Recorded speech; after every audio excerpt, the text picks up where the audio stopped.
Welcome back. So in this particular discussion, we're going to look at Mintzberg's ideal, roles for a manager.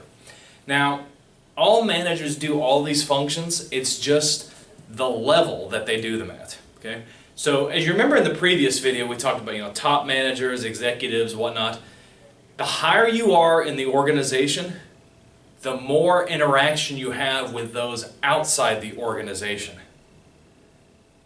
I hate to use the word lower, but the more junior you are in terms of a manager, the more you deal with internal issues. Okay? So executives tend to be working, with politicians, with the media, with broader society, because they are policymakers and strategy designers. And those of you that are managers that focus on strategy are going to focus almost exclusively on a very, very long-term outlook. Strategy is a very slow-moving process. Those of you that focus more at the junior levels of management are more on the tactical level, and that's a much faster-moving process. Okay? But you won't be at the tactical level making big decisions that impact the entire company the way you would if you were at the top of the organization. Okay? So these are all common roles, it's just kind of where they fit in. So let's give an example here. Well, let's see if you can see me if I stand over. Well, not really. So the interpersonal role piece is one of the manager's functions where they may act as a figurehead. Okay? So think about a CEO. The CEO is the person that represents a company in all formal matters. They're the person that does the ribbon cutting ceremonies. They're the person that goes to the charity dinners on behalf of the company. They are the face of the entire company. Having said that, remember that if you are like a line manager at a hotel, like maybe managing front desk operations, and one of the customers is displeased that something that maybe your worker did or is accused of doing, they say, "Let me see your manager right now." That's going to be you. You're going to be the person coming out and acting as the figurehead. You're going to be the face of at least the front desk and possibly to the organization for that particular individual at that time. But again, there's a big difference between dealing with an angry customer dissatisfied with a junior worker and a CEO dealing with angry politicians. It's a little different, but it's still the figurehead of the organization. Again, you're also going to be acting as a leader.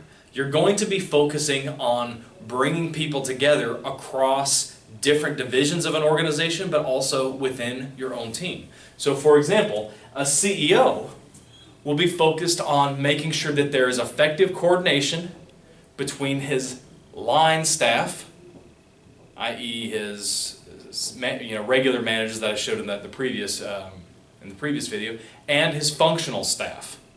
Focusing on making sure that the coordination is effective between the two of them. This is for the whole corporation. However, let's use the example of the hotel again. Let's say that you're the front desk manager. You as a leader will be making sure that everything is up to speed for like a wedding that's going to take place at the hotel. You want to make sure that you coordinate effectively with the kitchen manager as well as maybe the golf course manager or something like that. So you're going to be coordinating with your peers inside of the organization for a specific goal. Okay? And of course, you're also going to be liaisoning with the community, however we define that, right? So the CEO as a liaison may be working with a peer organization on a really cool project. That's more of that project management piece. Whereas I know at the hotel that I was consulting for, the front desk employees were encouraged to work with the front desks of other hotels. Now this is an interesting peculiarity of this organization. This particular organization had a lot of what they call overflow reservations. So like let's say you made a reservation at a hotel and they said they'd take you, but then they overbooked the hotel and then you didn't have a room all of a sudden. This particular organization I worked for was a specialist in getting those overflow reservations. So front desk employees liaised with other front desk employees to try to get that overflow. It's good for both parties. You get a happy customer because they were mad you didn't have a room for them, but you got them a really good rate somewhere else. And of course, the particular hotel that I was consulting for was happy because they got the extra business. Everybody wins. So liaisoning with other organizations. Now, a manager is also going to have an informational role. If you build on Frederick Taylor, he always talks about don't make a decision without the right information, or as we might say in today's jargon, without the right analytics. Okay? So, a manager is also going to be a good monitor. So they're going to be gathering information. Now, if you're the CEO, you may have some consultants working like as project managers, going and collecting data within the company for you. You may have a staff that does that as well, but either way you're gathering that information. And then what you're going to do is you're going to have to decide who gets what kinds of information. And this is important for a couple of reasons. You don't always tell the people that are working for you everything. Now, it's not because you're trying to be dishonest. That's not what I'm saying. And it's not necessarily, sometimes you have to hide things, but let me talk about that in a second. But, sometimes giving people more information than they need, it's overwhelming, and then they don't retain the things that they actually need.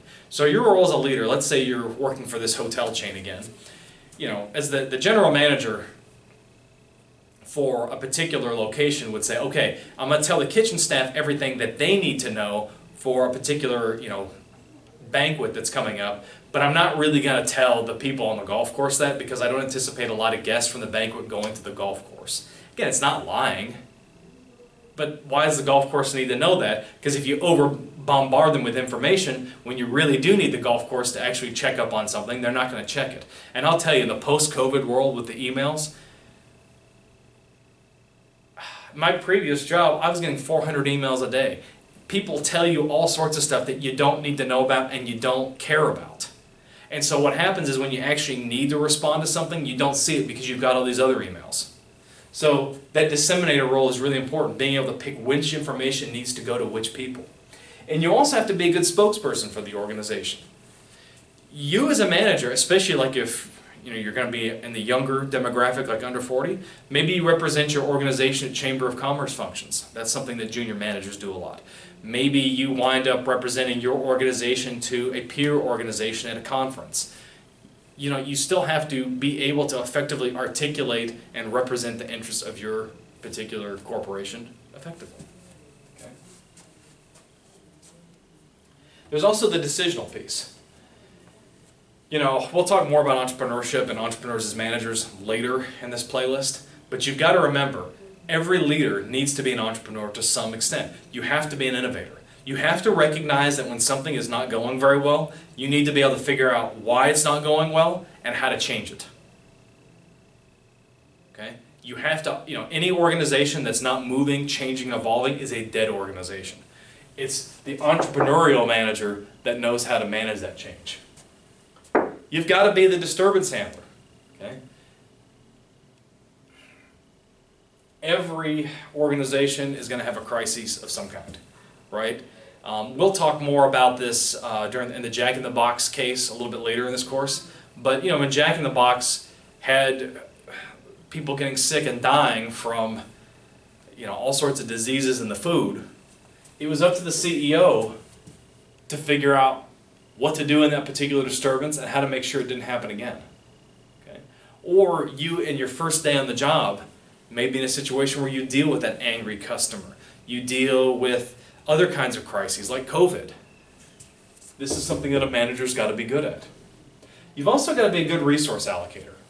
The thing is, when you start your first job as a manager, everyone is going to come to you and say, hey, I need this, hey, I need that. Everybody needs everything all the time. People are very needy. Even nice people, smart people, motivated, they're still needy. So it's up to you to make sure, with whatever limited resources you have, it's up to you to make sure that you allocate those resources effectively. And of course, you've got to be a negotiator. You're going to have to be making deals. Whether that's working as a CEO, making deals with a large supplier, or maybe it's just something like a simple negotiation. Again, this hotel that chain that I mentioned was really good at empowering lower level managers to act on behalf of the hotel. And so you would see all the time, like front desk staff and restaurant staff making negotiations right there on the spot.